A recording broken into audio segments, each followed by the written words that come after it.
নজর রাখবো পরবর্তী সংবাদে।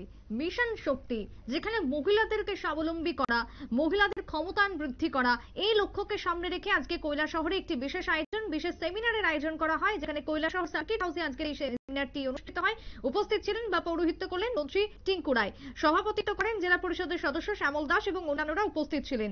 তবে বর্তমান সময়ে দাঁড়িয়ে মহিলাদের উপর গুরুত্ব আরোপ করে আজকের এই সেমিনারের আয়োজন বলে বক্তব্য।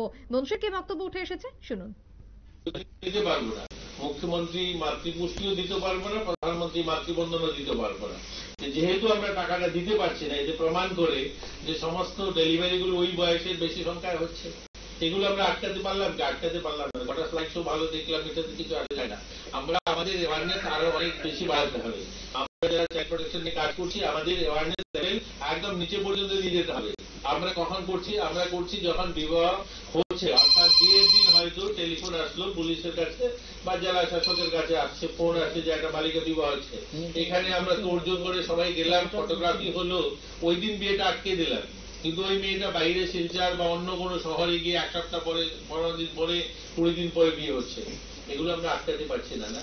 এগুলোর জন্য প্ল্যানিং করুন। বসুন, আপনারা যারা এই কাজটা দেখছেন, আপনারা বসুন। স্কুল আধিকারিক রয়েছেন, ওনারা দেখতে হবে। স্কুলে আমরা দক্ষিণ জেলাতে শুরু করেছি। আমরা দক্ষিণ জেলাতে আমরা বালিকা মঞ্চ বানিয়েছি, সেখানে 11-12 মেয়েদের মধ্যে টিম তৈরি। মন্ত্রীর বক্তব্য আপনারা শুনলেন। নারী ক্ষমতায়ন বৃদ্ধিতেই আজকের এই বিশেষ আয়োজন, যেখানে কৈলাসহর সার্কিট হাউসে আজকের এই বৈঠকটির আয়োজন করা হয়। Unakoti district hub for empowerment for ওমেনের উদ্যোগে আজকের এই বৈঠকের আয়োজন। ছোট্ট বিরতির পর ফিরবো, সঙ্গে থাকুন।